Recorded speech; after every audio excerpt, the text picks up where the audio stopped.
आज हा जो काही पुरस्कार या ठिकाणी मिळालेला आहे आणि तोही मला पुन्हा याचा उल्लेख केला पाहिजे की गुरुदेव श्री श्री रविशंकरजी यांच्या हस्ते पुरस्कार। गुरुदेव हे केवळ एक स्पिरिच्युअल गुरु नाही आहेत,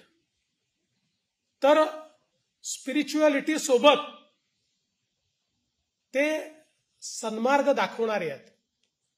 ते परिवर्तन घडवणारे आहेत। लाखो लोकांच्या जीवनात तर परिवर्तन त्यांनी घडवलंच आहे, पण आज समाजातला जो शेवटचा व्यक्ती आहे, जो दुःखी आहे, जो पीडित आहे, त्याच्याही जीवनात परिवर्तन घडवणारे गुरुजी आहेत। महाराष्ट्रासहित देशातल्या अनेक शेतकऱ्यांची निराशा दूर करून त्यांच्या जीवनामध्ये आशेचा किरण निर्माण करणं, त्यांना शेतीमधले बदल शिकवणं, जलसंधारणाचं काम करणं, जलदूताप्रमाणे दुष्काळी भागामध्ये जलसाठ्यांची निर्मिती करणं, अशी अनेक कामं सांगता येतील की जी कामं गुरुदेवांनी आणि गुरुदेवांच्या प्रेरणेनं आर्ट ऑफ लिव्हिंग या संघटनेने केली। ज्यावेळी आम्ही जलयुक्त शिवार सारखी योजना सुरू केली आणि जी महाराष्ट्रामध्ये एक ट्रान्सफॉर्मेटिव्ह योजना म्हणून 20,000 गावांचं परिवर्तन घडवणारी योजना ही जलयुक्त शिवार सारखी योजना, ही योजना सुरू केल्यानंतर सर्वात पहिल्यांदा सरकारच्या मदतीला कोणी आलं असेल तर आर्ट ऑफ लिव्हिंग त्या ठिकाणी पुढे आली आणि इतक्या मोठ्या प्रमाणात नदी खोलीकरण, नाले खोलीकरण असेल, गाळ काढण्याचं काम असेल, त्या ठिकाणी धरणातला गाळ काढण्याचं, तलावातला गाळ काढण्याचं काम असेल, वेगवेगळ्या प्रकारचे स्ट्रक्चर्स तयार करायचे असतील, अतिशय सायंटिफिक पद्धतीनं आर्ट ऑफ लिव्हिंगने आपले स्वतःचे कार्यकर्ते प्रशिक्षित करून त्या ठिकाणी सरकारसोबत काम केलं आणि समाजाला प्रेरित केलं आणि गुरुदेवांच्या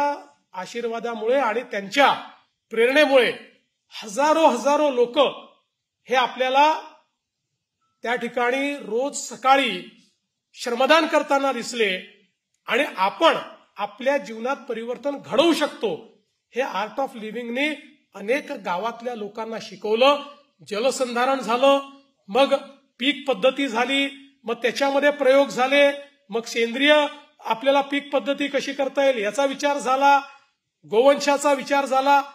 एकूणच जे काही आपलं अर्थकारण आहे आणि ग्रामीण भागातलं अर्थकारण आहे याच्यावर एक सकारात्मक बदल घडवण्याचं काम हे गुरुदेवांनी केलं आणि आजही ते काम अखंडपणे त्यांचं चाललंय। महाराष्ट्रात चाललंय, महाराष्ट्राबाहेर संपूर्ण भारतामध्ये चाललंय आणि हे जे आर्ट ऑफ लिव्हिंगचं काम आहे हे अनेक देशांमध्ये देखील त्या ठिकाणी चाललेलं आहे आणि म्हणून मी पहिल्यांदा जो उल्लेख केला की आज भारतीय संस्कृती, भारतीय योग पद्धती, भारतीय चिकित्सा पद्धती या सगळ्या गोष्टींना एक जागतिक मान्यता मिळते आहे, त्याच्या पाठीमागे जी मंडळी आहेत त्यात प्रामुख्यानं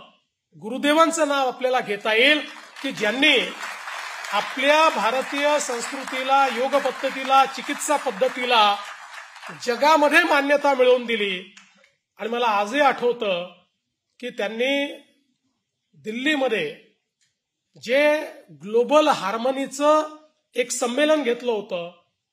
जगातल्या शेकडो देशातनं विविध त्या ठिकाणी पंथाचे लोक, विविध धर्माचे लोक, विविध विचाराचे लोक हे सगळे एका मंचावर आले होते। ज्या प्रकारे स्वामी विवेकानंदांनी धर्म परिषदेमध्ये भारतीय विचारांना जागतिक वारसा मिळवून दिला, त्याचंच प्रत्यंतर हे यमुनेच्या तीरी आम्ही गुरुदेवांच्या माध्यमातनं त्या हार्मनी परिषदेमध्ये बघितलं आणि एक प्रकारे भारतीय विचार हा जगामध्ये पोहोचवण्याचं काम आणि जगातल्या लोकांना एकत्रित आणून आम्ही पूजा पद्धतीने वेगळे असू पण शेवटी आम्ही सगळे मानव आहोत आणि मानवता हा आमचा धर्म आहे, अशा प्रकारचा विचार जो गुरुदेवांनी त्या ठिकाणी दिला, मला असं वाटतं की ते खऱ्या अर्थानं एक वैश्विक विचार घेऊन त्या ठिकाणून सगळे लोक परत गेलेले आहेत. आणि म्हणून मला असं वाटतं की अशा प्रकारचे गुरुदेव आज या ठिकाणी आले आणि त्यांनी माझा सत्कार केला. मला असं वाटतं की या फिनिक्स हा जो काही पुरस्कार आहे,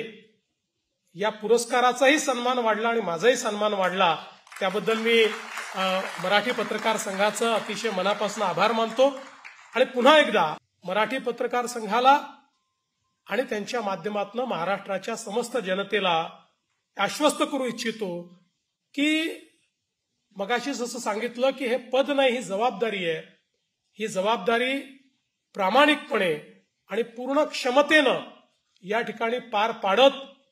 महाराष्ट्राला सर्वोच्च स्थानावर न्यायचं,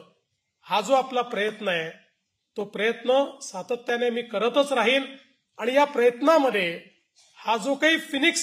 सन्मान सोहळा आहे, हा जो पुरस्कार तुम्ही दिलेला आहे, या पुरस्कारामुळे हे कार्य करण्याची शक्ती माझी द्विगुणित होईल, हा विश्वास मी व्यक्त करतो. पुन्हा एकदा आमच्या मराठी पत्रकार संघाचे आणि आमच्या चारही संपादकांचे